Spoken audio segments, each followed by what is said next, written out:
Olá pessoal, tudo bem? No vídeo de hoje nós vamos trabalhar o assunto triângulos. Então nós vamos dar uma olhadinha nas relações, nas classificações dos triângulos, nós vamos dar uma olhadinha nas relações dos ângulos internos a um triângulo. Vamos também dar uma olhadinha em termos de ângulos, o conceito de ângulos alternos internos, ângulos alternos externos, tá? Esse tema surgiu de uma colega que mandou para a gente uma mensagem com algumas dificuldades que ela estava enfrentando em alguns exercícios. Recomendo a vocês que façam a mesma coisa. Se tiverem algum exercício que não estão conseguindo desenvolver, mande para a gente e a gente prepara a discussão da aula e a sua correspondente correção. Beleza? Eu sou o professor Marcos Henrique e vocês podem entrar em contato comigo ou pelos comentários dos vídeos ou no meu website, mandar por e-mail, beleza? Até mais, boa aula! Bom, então vamos dar uma olhadinha nas propriedades dos triângulos. Primeira coisa que a gente tem que entender é a questão das classificações. Nós temos dois tipos de classificação. Nós podemos classificar os triângulos em relação aos seus lados ou em relação aos seus ângulos. É importante a gente observar que a gente pode classificar tanto um quanto o outro, ou em ambos, havendo apenas a necessidade da indicação das suas referências. Exemplo, a classificação em relação aos seus lados. Se eu tenho um triângulo com três lados iguais, significa dizer que eu tenho um triângulo equilátero. Esse, em particular, a gente também consegue classificar simultaneamente em relação aos seus ângulos, tá? E aí a gente pode observar que se os lados são iguais, todos os ângulos são iguais também. E aí logo, se a soma dos ângulos internos de um triângulo é igual a 180, então cada um dos ângulos é igual a 60 graus. Podemos também classificar um triângulo quando ele tem dois lados iguais e um distinto. Quando ele tem esse comportamento, nós dizemos que ele é um triângulo isósceles. Ou seja, eu consigo também interpretar os seus ângulos, entretanto eu só consigo saber que eu tenho dois ângulos iguais, que são os que estão adjacentes ao lado diferente dos outros dois. Não consigo saber os seus valores, mas consigo saber que eles são idênticos. E por último, dentro dessa classe, eu posso olhar os triângulos com três lados distintos. Eles são chamados de triângulos escalenos. E o triângulo escaleno, ele tem por característica os três lados distintos, também os três ângulos distintos. Beleza? Bom, agora vamos dar uma olhadinha na classificação dos ângulos. Se eu tenho um triângulo, eu tenho que entender uma coisa com relação ao triângulo. Uma lei que é a correspondente soma dos ângulos internos. Que ela vem da seguinte lei, que a soma dos ângulos de um polígono qualquer é igual a n menos 2 vezes 180 graus. Como o triângulo tem três lados, n menos 2 é 1, 1 vezes 180, a soma dos ângulos internos de um triângulo é igual a 180 graus. Daí vem essa lei que eu tinha comentado. A aplicação dela é imensa, nós utilizamos muito esta informação. Bom, a partir disso, então, a gente já pode pensar na análise e classificação deles em relação aos seus ângulos. Quando eu tenho um triângulo com três ângulos menores que 90 graus, nós dizemos que ele é um triângulo acutângulo. Não significa dizer que eles são idênticos. É claro que os lados, se eles também forem idênticos, ele pode ser acutângulo e equilátero.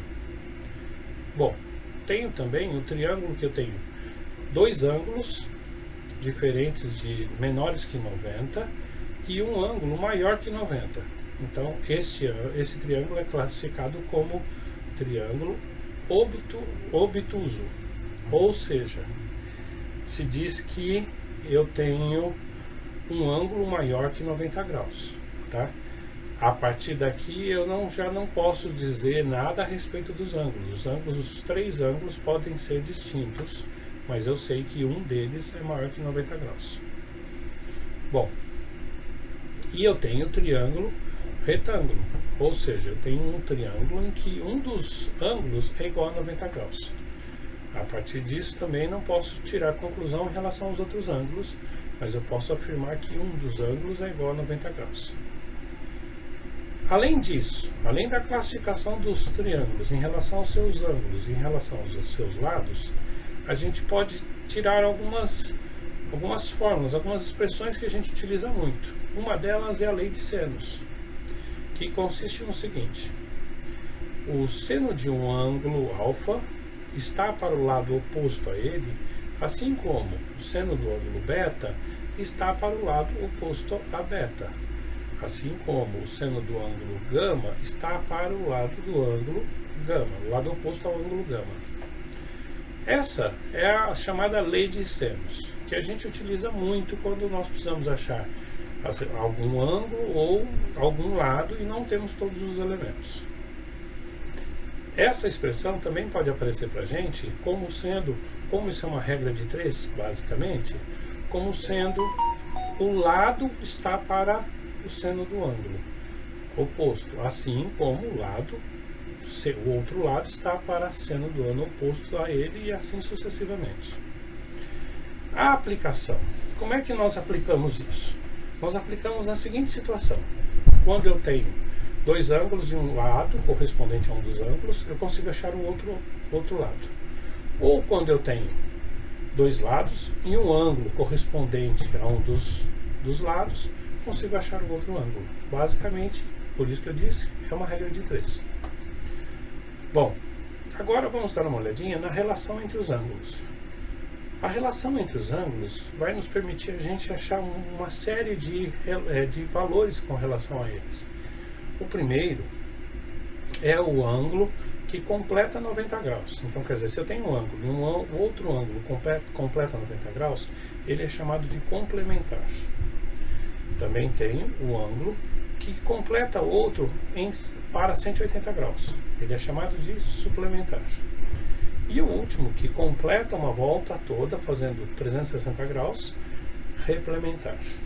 Sempre que nós tivermos um ângulo e nós precisarmos obter o outro, nós podemos usar essas identidades. Bom, agora um pouquinho sobre os chamados ângulos alternos. O que é um ângulo alterno? Quando eu tenho duas retas que se interceptam, eu posso com certeza afirmar que os ângulos formados na intersecção são o oposto ao ângulo, ele é idêntico a ele. Então, no nosso exemplo, o ângulo de cima é idêntico ao ângulo de baixo. Da mesma forma que o ângulo da esquerda é idêntico ao ângulo da direita. Eles são classificados por ângulos alternos. Tá? E dentro desses alternos, nós vamos ter os alternos internos e os alternos externos. Exemplo: eu tenho duas retas, elas têm que ser paralelas. Então, quer dizer, se eu não tiver nenhuma informação que elas são paralelas, eu não posso utilizar isso. Quando uma reta intercepta ambas, surgem para a gente 4 pares de ângulos alternos. Esses 4 pares de ângulos alternos, eu posso dizer que eles são idênticos 2 a 2. Ou seja, eu tenho que os ângulos alfa, beta, gama e sigma são iguais, e o ângulo mi, teta, ômega e rho são iguais. Também posso, a partir dessa relação, estabelecer o que são alternos internos, ou seja, beta é idêntico a gama e mi idêntico a rho. Da mesma forma que os ângulos alternos externos são idênticos, ou seja, alfa é idêntico a sigma e teta idêntico a ômega. Então, quer dizer, quando eu tenho um problema qualquer que envolve ângulos, às vezes é conveniente a gente projetar uma das retas para verificar quais são os ângulos alternos. Já que eu tenho um, eu consigo obter o outro. Tá? Isso, inclusive, nós usamos num dos exercícios que uma colega passou para a gente, tá bom? Inclusive, depois eu coloco o card do exercício para vocês darem uma olhada. Beleza, gente? Então, esta é a ideia, as principais ideias sobre triângulos. Depois a gente pode falar sobre lei de teorema de Pitágoras, leis de cossenos e etc. Beleza? Joia? Bons estudos para vocês. Bom, com isso nós terminamos a aula proposta para hoje. Agora eu recomendo a vocês que peguem alguns exercícios. Na descrição do vídeo tem algumas recomendações. e vocês podem desenvolver esses exercícios, darem uma olhada para ver se ficou claro o que nós discutimos. Beleza? Bons estudos para vocês!